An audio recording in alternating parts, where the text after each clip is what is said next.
Well, hello everybody, it's Tim here again from Tim Time. Today I want to take a look at some LEDs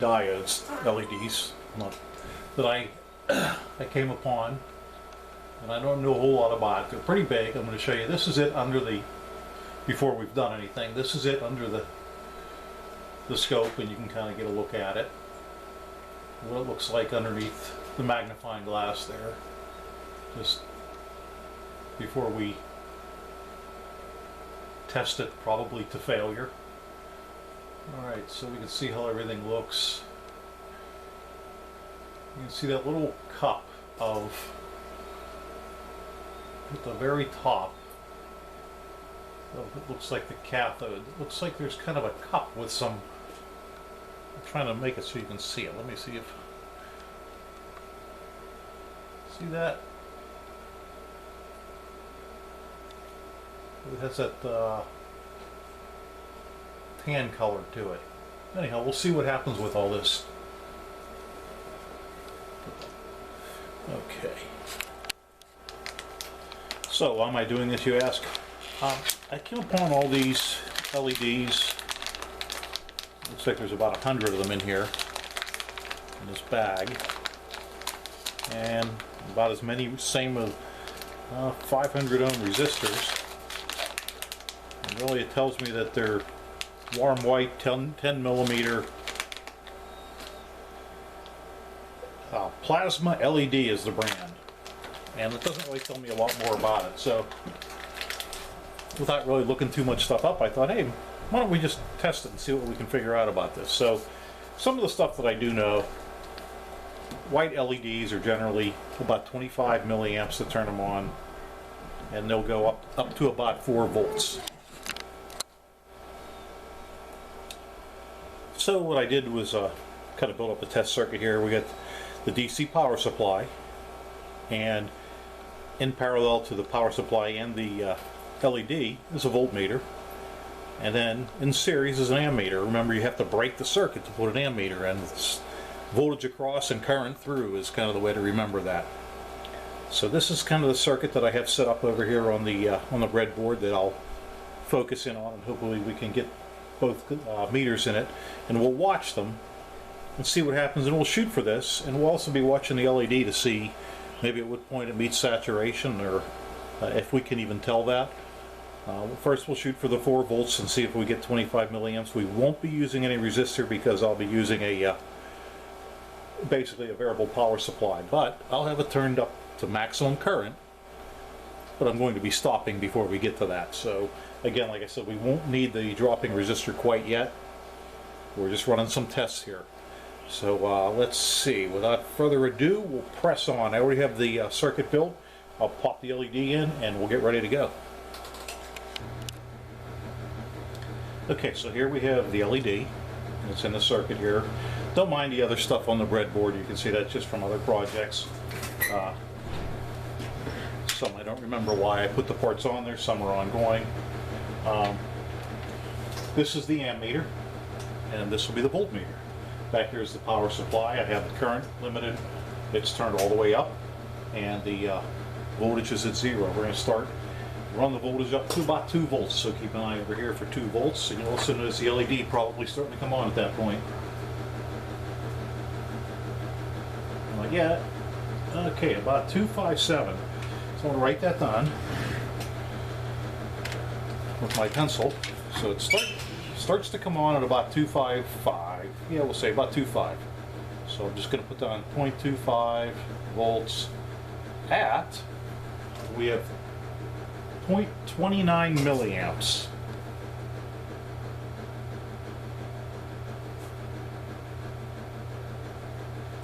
Okay, so now I'm going to increase the voltage a little bit. You see the LED is definitely getting brighter. Can you see that? Is that? Yeah, you can see it. Okay, now we're at 3 volts. We have about 4.75. Well, let's see, it took that big jump to where it got bright. Now I'm at, let's see if we can get to 4 volts exactly. 4.09 volts, 21 milliamps. So 4.09 0.09 volts and 21.25 milliamps, somewhere in that area. Okay, and that's about where I had kind of guessed it to be, about 4 volts and 25 milliamps. Okay, and as I said, I'm not limiting the current. I could short it out across there and it would take the full, I think this can do 3 amps. So it's not limiting the current there at all. I'm going to turn the voltage up a little bit more. We'll go up. We're going to start paying more attention to the light and see what happens to it. It's really bright. We're at 5.3 at 120. So I'm going to write that down. 5.3 volts at 120 milliamps. Okay, sorry, what kind of noise up there? Let's see. We'll get back to about, we have 5.3 volts. To go up a little bit higher. We're up to 6 volts. We got 180, so we'll just keep 6 at 180.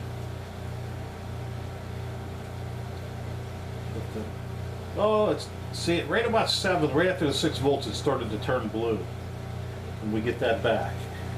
It seems like now, even though we've dropped back down, that it's lost some of its brilliance. So let's see.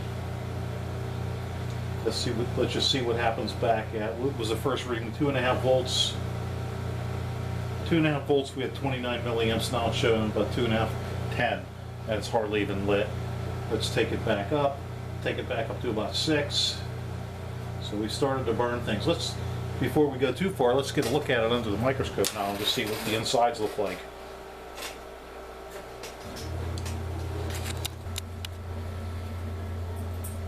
Okay, so here it is under the scope again. Turn it up so that we can see.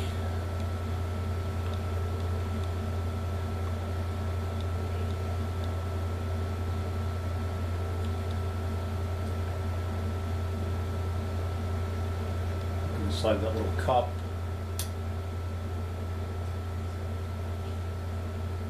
I don't see much difference in the little cup, but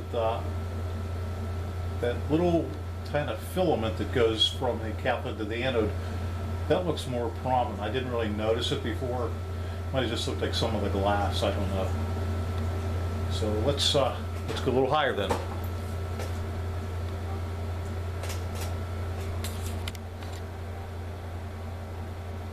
Okay, back to the LED torture room. So here we're still about 3.9, so we're going to turn it up and just see what happens.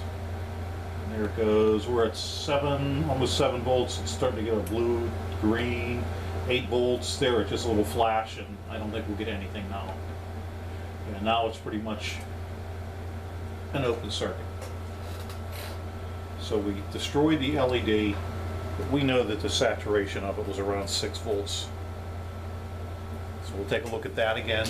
So one thing I do want to check is, we were saying that we were going to aim for, I'm sorry, not 6 volts. Yeah, 6 was the saturation. Probably 4 is where we'd want to be. And we said that at 4 volts, it was around, a little bit over 4 volts, it was around 21 milliamps. So let's just see what we get here. And we'll use Ohm's law here, and we'll put in my calculator function. As smartphones and electronics have gotten further, we've gotten dumber, or more dependent on gadgets. So what I want to do, we'll go with voltage would be 4 volts divided by the resistors they gave us, which were 500 ohms, and that equals 0.008. Is that correct? Okay, so to check ourselves, I put that 500 ohm resistor they gave us right here. And we're going to turn the current, or the voltage, up to 4 volts. Make sure this doesn't get too hot. Not hot at all. A little bit higher. We'll say that's 4 volts. So 7.78. So we'll say 0.7 or 7.8 8. And if you move the decimal point over 3/10, because that would be milliamps, and the reading we got here was in amps. So that would be 0.0078. So pretty darn close using Ohm's law. So now I want to see what was their purpose of giving us those. What kind of voltage drop do we have to get through that? So I'll show you that in a minute, but in series, if you're going to put these in series, remember all the everything in series will have the same current. It's the voltage drops that add up to the total, but the current in each device through in series is going to be the same. So keeping that in mind, we'll draw something up and take a look and see. Maybe we can figure out, if we're going to try and get 20 milliamps across that, what kind of voltage drop they were looking to get through that resistor.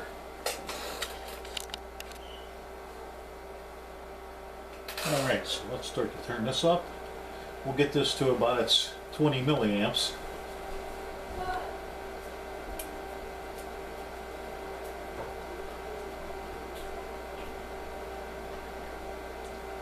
So that's it about there, 20 milliamps.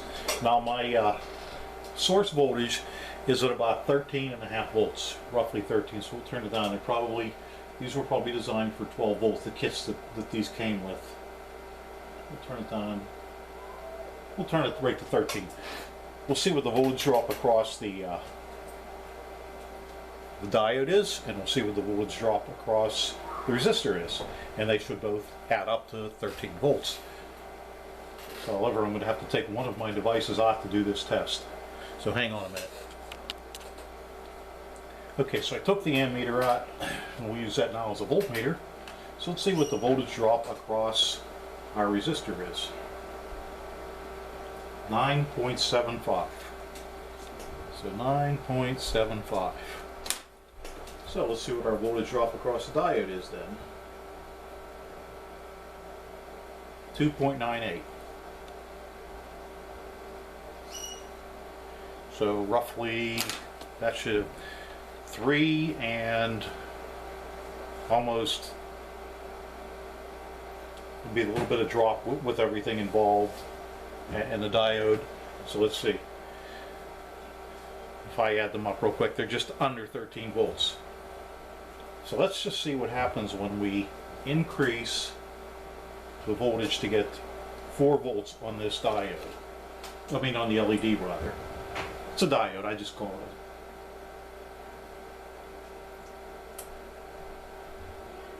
As you can see,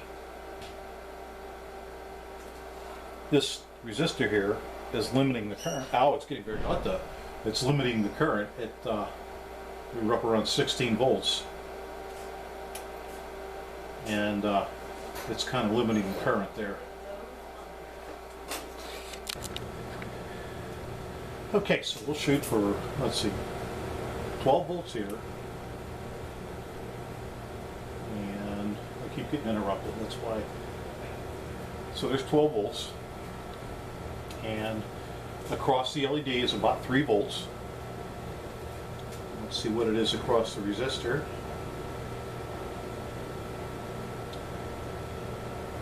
A little bit over 8 volts, so it comes up close to 12. I mean, you're going to have a little bit of losses between the drops through everything, but all in all, that's pretty close.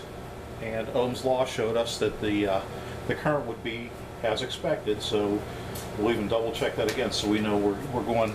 This will give us even more granular, down to 0.876 or 8.76 volts, and through a 500 ohm resistor. And I don't know if it's exactly 500, it might be off by a little bit too. That's going to throw the calculations off as well. But let's see. Let's clear that. Come on, clear to 8.76 divided by 500, and that gives us 0.0175 amps through that. So if we convert it, it's going to be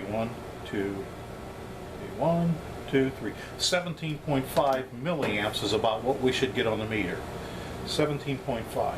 And remember, as I said, since it's in series, we can kind of do that anywhere in the circuit.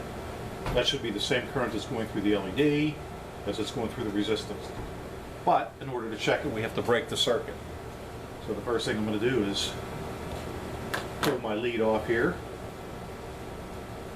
Put this guy on that side. I'm going to literally break the circuit open. I have to turn this on to amps.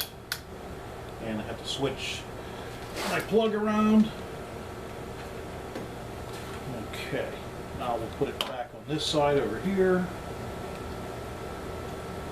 And we get, let's range it so we get milliamps. Come on. Well, it's as close down as it's going to go. So we're getting 17 milliamps. 17. Hope we get lower than that now. Oh, I'm on the amp scale. Let me get the milliamp and we'll get lower then.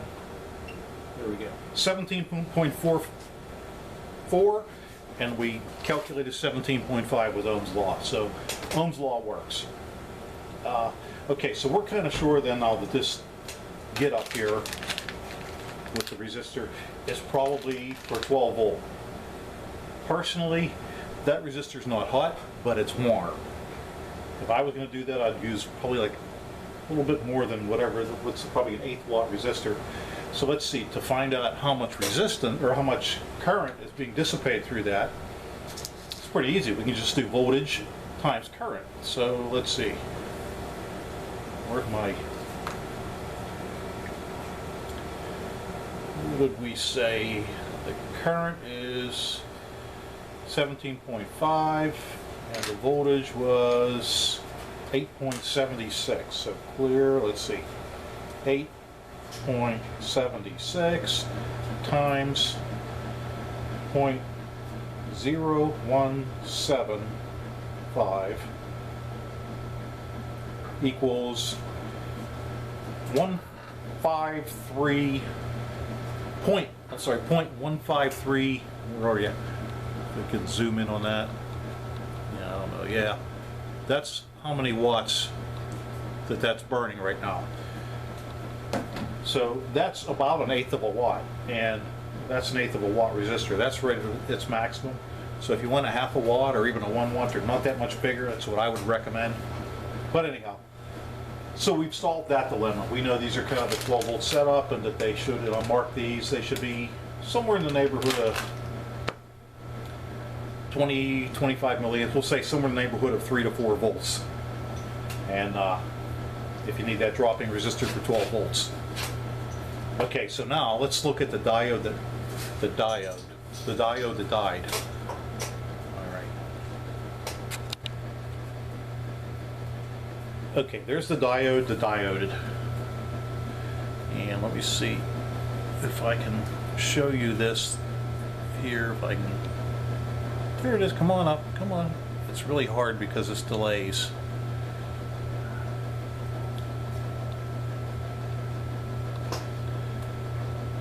Sorry if my fingers got in the way there. So now I don't know if you can really see it, but on that little cup, yeah, if I focus it a little bit better, you might see it. On that little cup, the area we spoke about,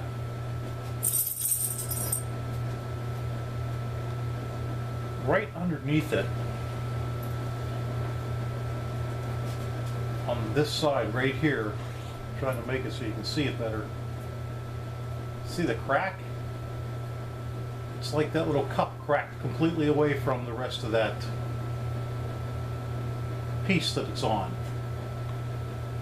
I don't know if that's showing up as well on the camera. I'll try and move it a little bit. There, maybe you can get a glimpse of that there. It's almost like this cup has just fallen out. So that being said, the last thing I want to try is, maybe if I give it a couple taps with my finger, it'll flash or do something. So we'll give that a shot, and that'll be it. Okay, so there he is plugged in there. I don't have the ammeter, I don't have anything, no dropping resistor or anything. It's just basically plugged across the power supply. I'm going to turn this up a little ways. Turn it to about 8, I don't know. We'll give it 9 volts. Let me just flick it and see if anything happens.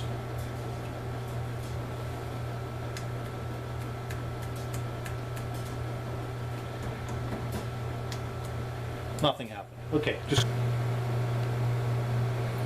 Well, I had a catastrophic failure. I hope I didn't lose that 20 minutes of diode screwing around with that I did.